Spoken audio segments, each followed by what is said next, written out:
If your desire is to become spiritually stronger, emotionally healthier, and relationally smarter, you're at the right place. Speaker and writer Stephanie Smith inspires and equips you to achieve these three key aims. If you're a parent, you'll also learn how to raise empowered kids, ready for adulthood. Let's get started. Welcome back to the Godly Impact Podcast. You do have an impact that is immeasurable, eternal, and irreplaceable. The question is not if, it's just going to be a matter of what are you going to do with that impact? What are you going to use it for?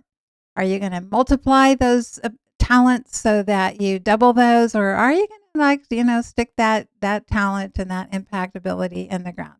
Well, my hope and my prayer is that you will absolutely determine to use that impact for all that is good, for godliness. We have been in the series, You're in the People Business, because no matter what you are doing in life, you are dealing with other people. And whether you are leading a company or you are trying to get your children so that they become potty trained and they don't spend the rest of their life in diapers, then you are in the people business. And what I have been using is the analogy of just as there are 6 essential chemical elements for life on Earth and in the solar system to exist, there are 6 traits, there are 6 practices and mindsets and perspectives that you have to have if you are going to be successful in your people business, whether that's raising little ones, whether that's leading a team, a school, a company, whatever it is in your marriages, these 6 elements are essential. So just a quick recap. The first one we talked about was the oxygen of all relationships, and that's empathy.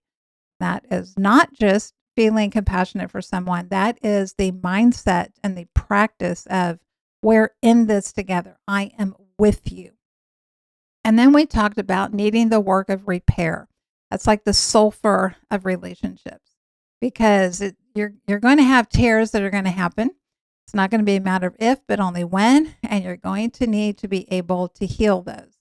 And then we have talked about expectations, and just like phosphorus in that happens in the world. And we want to be able to have our expectations where we identify what we really believe about our rights and responsibilities and about other people. And then in the last episode, we talked about the hydrogen of relationships, and that is curiosity. And it's important that we begin with that empathy, that oxygen, because if we don't, we can use our curiosity to create like a hydrogen bomb and blow relationships apart. And that is not what we want to do. So these build on one another. So today I'm going to talk about the 5th element. The 5th element that's necessary for life on Earth is nitrogen. And this is a chemical element, and it's critical in so many ways. It's critical. It's a building block for protein and amino acids and DNA. You've probably heard of one or more of those things, and they're a little important. Nitrogen is also used to rapid freeze food and medical supplies. It is part of every major pharmacological drug class, including antibiotics. You've probably heard and maybe even used 1 or 2 of those in your lifetime. And about 3% of your body's mass is nitrogen. And when you breathe, we all think in terms of when we breathe that we're breathing in oxygen, and that's true. But do you know with every breath, you're actually breathing in more nitrogen than you are oxygen? About 78% of the Earth's atmosphere is not made up of oxygen. It's actually made up of nitrogen in a gas form. I'm just kind of suspicious. It seems to me that Oxygen at some point in time hired a better public relations campaign firm, because we all know about the importance of oxygen. Nitrogen just doesn't seem to have had as successful of a run on its public relations, its marketing. Maybe it needs, to hire a new marketing manager. But what is the nitrogen in relationships? It's identity. Now, identity might seem like one of those buzzwords. Like, oh yeah, here we go, identity again. Rah, rah, rah. Because it's become a word that we are hearing more both in Christian and in secular circles. But I want you to really focus in and kind of track along with me here today, because identity, just like nitrogen, cannot be overstated in its importance. Successful companies understand the role of identity, and they pay billions of dollars to create, promote, and protect their identity. In 1971, a woman named Carolyn Davidson designed a very simple logo. And that logo is now estimated to be worth anywhere between $5 and $26 billion. Not the company behind the logo. They're worth far more. The logo itself is estimated to be worth anywhere from $5 to $26 billion. What is that logo? The Nike swoosh. Nike doesn't even need to put their name on something. Their jackets, their sweaters, their athletic gear, their shoes to be recognized as Nike. Why? Because the Nike swoosh is recognized around the world as a Nike product. That's all it needs. It's just kind of like a glorified check mark. And yet that identity, that brand, they have created, they've promoted, and they have protected because it is so important to their identity as a company. A similar story is in 1977. Rob Janoff drew a piece of fruit, wanted to make sure people didn't mistake it for a cherry, for $15. Now, it was part of a larger marketing package that was being put together. But today, that logo is estimated to be worth $574 billion. Not million, billion dollars. What is it? It's the Apple logo. Apple has created, promoted, and protected that logo. You try using something similar on a t-shirt or a product, and I can guarantee you will get sued and you will lose, because at a worth of $574 billion, okay, they are going to do everything to protect that logo. You have a brand.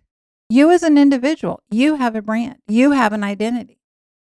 Your company, your department, your family, your church, your school, all of these, they have a brand, they have an identity. The question is, has your organization been intentional to create, promote, and protect that brand? And most of the time we don't do this, especially when it comes to us as individuals and our family. But when we do, it matters. One of the best investments that you can make as a parent is to make an intentional brand for your family. Now, this is more than getting matching t-shirts at an annual family reunion. That's great. That's fine. That might be part of what you do, but it's more than that. It's about creating and promoting and protecting the messaging that says, this is who we are. When my kids were young, and oftentimes they were going to go and participate in an event. Maybe they were going to go on a field trip. Maybe they were going to go do a service project with their church, a youth group, whatever it was. One of the things that I would often say to them as I was dropping them off or they were getting ready to leave is I would say, remember, you're representing yourself, your family, and then whatever group that they were part of. And also, you're representing God. If you make the claim that I'm a Christian, your brand is representing God. And so one of the mistakes that we've made in our culture that is so obsessed with individualism is we've actually weakened people's identity by only making it about the individual. We have misunderstood that no strong identity is ever formed in isolation. our identities can only be fully developed and realized in the context of interdependence. In the United States especially, we have mistaken independence for maturity. It's not. The height of maturity is recognizing we are by design interdependent, and it's owning our interdependence. You know, True identity doesn't crush a person's uniqueness, nor does it ignore their connectedness. True identity says, this is who I am as part of a larger story, as part of a larger community. Not just the people who are alive on earth now, but what's the larger story that tracks through time? We can fuss about the growing entitlement mindset that we have, that we can see in young people. But part of the reason is because we have focused raising our young people almost exclusively on the importance of the individual. All other cultures don't do this. Now, to be fair, other cultures can err on the side of squashing the individual. In Australia, there's what is known as the tall poppy syndrome. And okay, this has nothing to do with problem poppies that are growing too tall and trying to take over Australia. That's not what tall poppy syndrome is. Rather, it's a mindset that says, don't stand out. Don't aim for something higher than your peers. Blend in. Stay in your lane. Stay in your class. So I'm not promoting the idea that we adhere to tall poppy syndrome. In Germany, homeschooling is still illegal. And a dominant reason why is because the government and the culture prioritize uniformity over individualism. So I'm not suggesting that we go to these extremes either. But we can move more to the center in our Western mindset by balancing both individual development and expression and corporate belonging. We can move our children to independence, but not stop there. We can move them to a place of interdependence. So how do we shape identity? Well, the most obvious, but it's still true, and that's the words that we use. When we say to our child, for example, oh, you are such a terror. What are we saying? We're shaping their identity. When we say to them, oh, you are so strong-willed, what are we saying? We're shaping their identity. That doesn't just become this label that they wear. It becomes part of their mindset about who they are. And once we have absorbed something and we've moved it from being an external label and we've moved it to becoming part of identity, it becomes really hard for us to give that up because we all have to have a sense of who we are. We all have to have an identity, and we will have one whether we develop it intentionally or not. It's not just negative words that impact identity. We also want to be mindful about positive words that we use. There's absolutely nothing wrong with saying to a child, oh, you're beautiful, you're handsome, you're smart, you're intelligent. But we do want to be mindful that we're not without intention, without trying to do this. One of the things that can happen is if we say, for example, we are always saying to a girl, oh, you're so beautiful. Oh, you're so beautiful. Oh, you're so beautiful. You know what we're going to do is if we don't counter that with other messages, then we can end up making her identity all about her looks. And so we don't want to do that. So the solution to that isn't that we start telling her that she's ugly. That's not it. The solution is that we can say things like, wow, your smile is just gorgeous today. Oh, I love that outfit that you put together. That's just very flattering on you. We can also highlight other parts of her character and those kinds of traits that aren't just about how I look externally. Even when we say to a child, oh, you're so smart, if they hear that over and over and over and over and over again, then what can happen is being smart becomes part of their identity. And then what can happen is that can actually become a weakness for them, because then they can be afraid to never admit, I don't know something. Like, I have to be smart. I have to get the best grades. This is my value. This is my identity. It would be far better to say, I love your curiosity. I love your commitment to learn. I love how hard that you continue to work on that problem.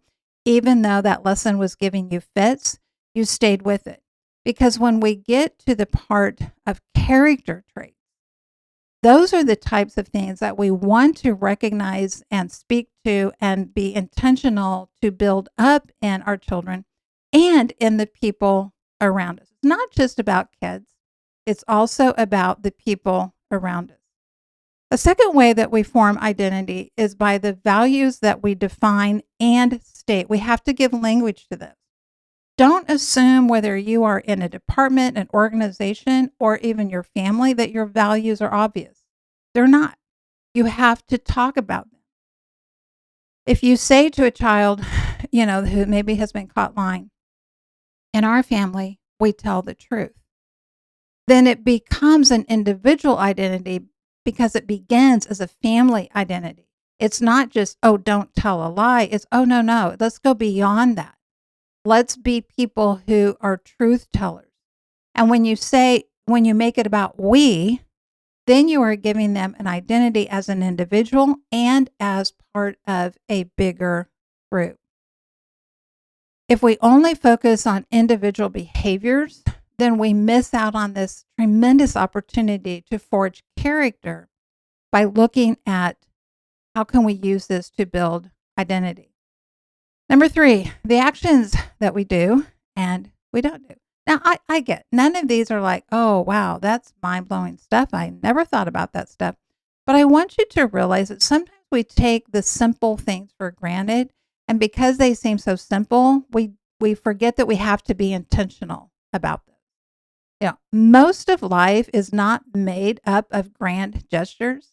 If you've had a successful relationship, or you've had a successful career, it's probably not because of those 1 or 2 or 3 or 4 big grand gestures and events. It's probably because you showed up with a faithfulness in the small, ordinary things over an extended period of time. And it's the same way that we shape identity.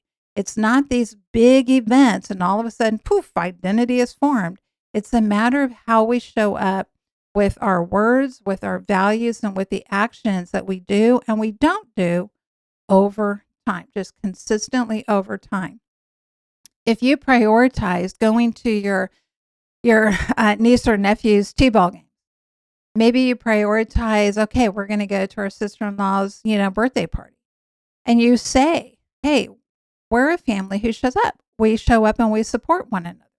Say those things to your kids, because then you're letting them know there's intentionality in what you are doing.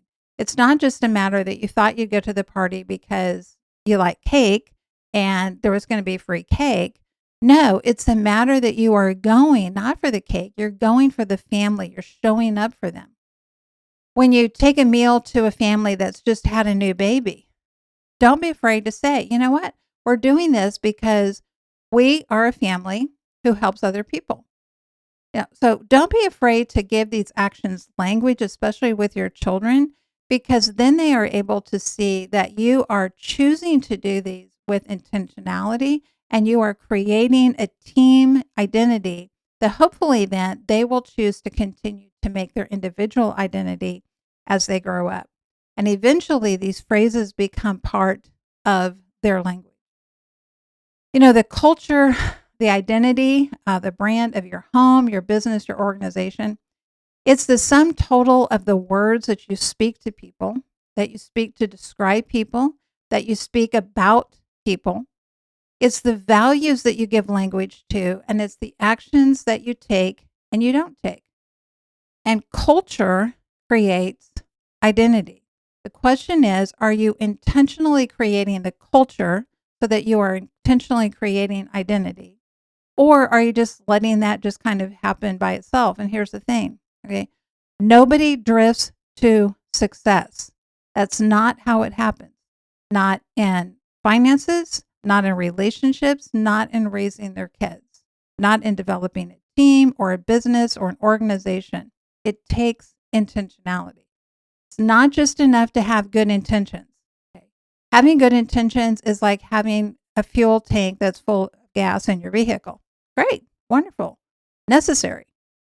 But if you don't get in the car and you don't start the engine and you don't put your foot on the pedal and you don't put it in drive and you don't start navigating the roads, that fuel tank is just going to sit there. It's not going to get you anywhere. And sometimes we can think that because we have these great intentions, that is going to automatically get us to where we want to go. That's not how life works. So I want you to ask yourself, what words have you been using, first of all, about yourself that maybe need to be retired? What are some words that you've been using about someone else? And again, these aren't necessarily negative things.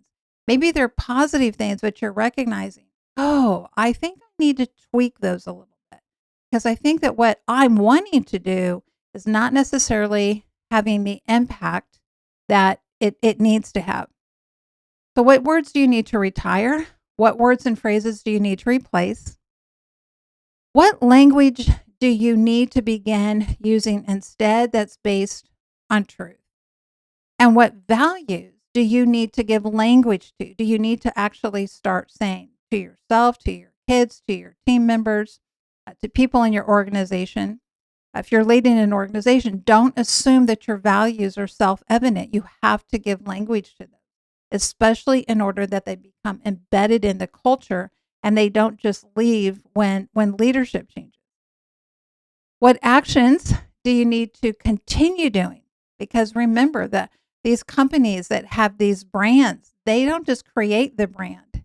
They promote and they protect that brand. And sometimes what we need to do is we need to protect the actions and the words that we've started and that we've begun to promote, but we need to protect those as well. So what are you doing to build the brand, the identity of yourself, who you are as a person, your family, church, school, business, organization? Be intentional about these things because it matters.